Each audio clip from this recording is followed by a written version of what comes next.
बिस्मिल्लाहिर्रहमानिर्रहीम। अस्सलाम वालेकुम students and viewers. Sir Zafar YouTube के यूट्यूब चैनल से कैसे हैं आप लोग। लास्ट वीडियो में मैंने आपको बताया था कि हम एक सीरीज़ का आगाज़ कर रहे हैं जिसमें आपको ये बताया जाएगा कि दुनिया की करेंसी के फैसले कौन करता है। पाकिस्तान की करेंसी को नीचे कैसे फेंक देते हैं हम, अमेरिका की करेंसी को हम ऊपर, डॉलर और रुपये में फ़र्क क्या होता है, ऐसा क्यों होता है। तो दरअसल एक एक सीरीज़ में वीडियो आ रही है, तो इसमें आज हम ये देखेंगे कि ये रेटिंग सिस्टम है क्या। दरअसल दुनिया की 3 बड़ी-बड़ी कंपनीज़ जिसमें आपकी मूडीज़ इन्वेस्टर्स सर्विसेज है और फिर S&P और फिच, ये 3 बड़ी-बड़ी एजेंसीज़ जो हैं इनका तकरीबन रेटिंग का सिस्टम एक जैसा ही है। ये सारी की सारी सिस्टम कैसे करती हैं? दरअसल ये रेट देती हैं ग्रेड की सूरत में। दुनिया की किसी भी मुल्क की करेंसी की ग्रेडेशन ये कंपनियां करती हैं थी।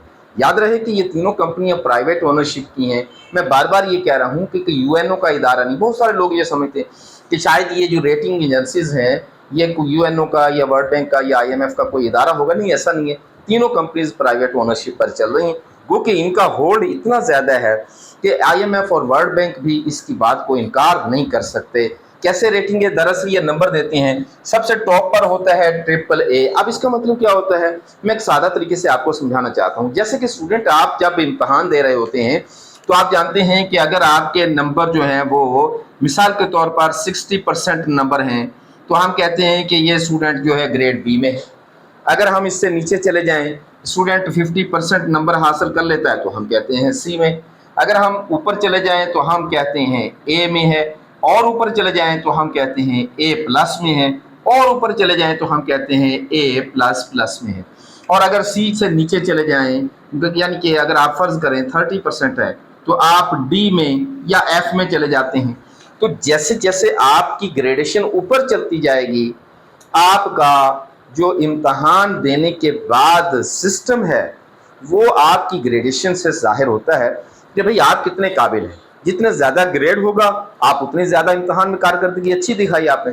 ग्रेड कम होने की वजह से आपका जो कारकर्दगी है वो कम हो जाती है। इसी तरीके से अगर हम यहाँ बात करें करेंसीज की, तो ये तीनों बड़ी बड़ी कंपनीज जिस मुल्क को AAA दे दें, जो कि बहुत कम होता है ऐसा, तो इसका मतलब है कि वो कंपनी वो मुल्क, वो करेंसी दुनिया की सबसे ज़्यादा रिलायबल करेंसी है। ए के बाद फिर आगे भी तकरीबन मिलता जुलता है, थोड़ा थोड़ा सिस्टम है, इनमें फ़र्क है। मैं अलग अलग से भी एक वीडियो बनाऊंगा। तो इसकी 3 सिस्टम जो है वो क्या है, फिर उसके बाद AA हो जाता है, A हो जाता है, इसी तरीके से B का भी यही सिस्टम है, C का भी यही सिस्टम है, जबकि D का सिस्टम ऐसा नहीं है क्योंकि यहाँ आप फेल हो जाते हैं। दरअसल होता यह है कि जब ये तीनों कंपनीज बड़ी बड़ी, मैं लिख भी दूं ये तीनों कंपनीज कौन कौन सी है। एक तो है हमारे पास मूडीज, एक है हमारे पास स्टैंडर्ड एंड पुअर्स, और एक है हमारे पास फिच। ये तीनों कंपनीज जिसको भी, जिस मुल्क की करेंसी को भी ये वाली रेटिंग दे दें तो उसका मतलब ये होता है कि उस मुल्क पर, उस करेंसी पर पूरी तरह भरोसा किया जा सकता है। उस मुल्क पर आप इन्वेस्टमेंट कर सकते हैं। उस मुल्क की इकोनॉमी किसी भी सूरत में नहीं बैठेगी, किसी भी सूरत में आपको परेशान नहीं करेगी। भाई आंखें बंद करके आप वहाँ इन्वेस्टमेंट कर सकते हैं। अगर यहाँ चले जाएं तो ये भी बहुत रिलायबल है, यहाँ चले जाएं ये भी बहुत रिलायबल है। लेकिन आप जानते हैं कि ये करेंसी का रेट थोड़ा सा ज़्यादा अच्छा होगा इसकी निस्बत, और फिर ये इसकी निस्बत थोड़ा सा ज़्यादा होगा।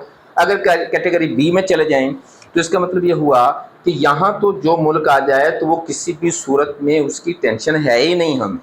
लेकिन जो यहाँ आ जाए इसका मतलब ये होता है कि इस वक्त तो वो मुल्क बहुत अच्छी पोजीशन में है, खुदा न खास्ता हालात चेंज हो गए तो पॉसिबल है कि उस मुल्क की इकोनॉमी थोड़ी सी परेशान हो जाए, कर्जा वापसी करने में थोड़े से प्रॉब्लम्स आ सकते हैं, कुछ इश्यूज आ सकते हैं। लेकिन अगर किसी मुल्क को ये तीनों कंपनीज, इनमें से कोई एक कंपनी भी अगर ये आपको ग्रेड दे दें तो इसका मतलब क्या होता है, इसका मतलब नाजरीन स्टूडेंट्स ये होता है कि भाई इस मुल्क पर भरोसा करना बहुत मुश्किल है।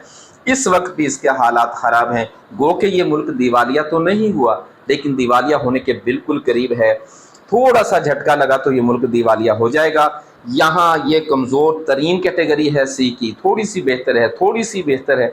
लेकिन अगर किसी को ये कैटेगरी D दे दें तो इसका मतलब है यहाँ आ गए आप, जिस तरह आप यहाँ एग्ज़ाम में फ़ेल हो जाते हैं, इसी तरीके से यहाँ भी कैटेगरी डी का मतलब है कि अब आप इस मुल्क को दिवालिया हो गया है, इस मुल्क पर भरोसा नहीं कर सकते।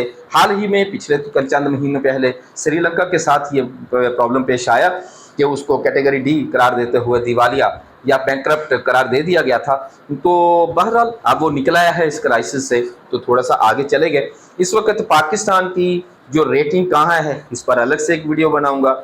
लास्ट में एक स्टूडेंट ने कमेंट्स करके बताया कि पाकिस्तान प्लस से माइनस में चला गया, और साथ ही ये भी बता रहे हैं कि भाई पाकिस्तान की करेंसी बेहतर हो गई। तो जब हम प्लस से माइनस में चले जाएंगे तो बेहतर कैसे होगी, नेक्स्ट वीडियो में आपको बताऊंगा। अपना बहुत सारा ख्याल रखिएगा। जाने से पहले आपको बता दूं, सब्सक्राइब करना है, शेयर और लाइक करना है, और अपने कमेंट्स हमें ज़रूर भेजा करें। आप हमें बताया करें कि किसी खास टॉपिक पर वीडियो की ज़रूरत है, हम उस टॉपिक पर भी वीडियो लेके आएंगे। तो इंशाअल्लाह ताला अज़ीज़ नेक्स्ट वीडियो में आपको बताऊंगा, बहुत जल्द बताऊंगा कि पाकिस्तान की रेटिंग कहाँ है और प्लस और माइनस में डिफरेंस क्या होता है। तो इंशाअल्लाह ताला अज़ीज़ next video. Okay, bye bye, अल्लाह हाफिज़, अपना बहुत सारा ख्याल रखिएगा।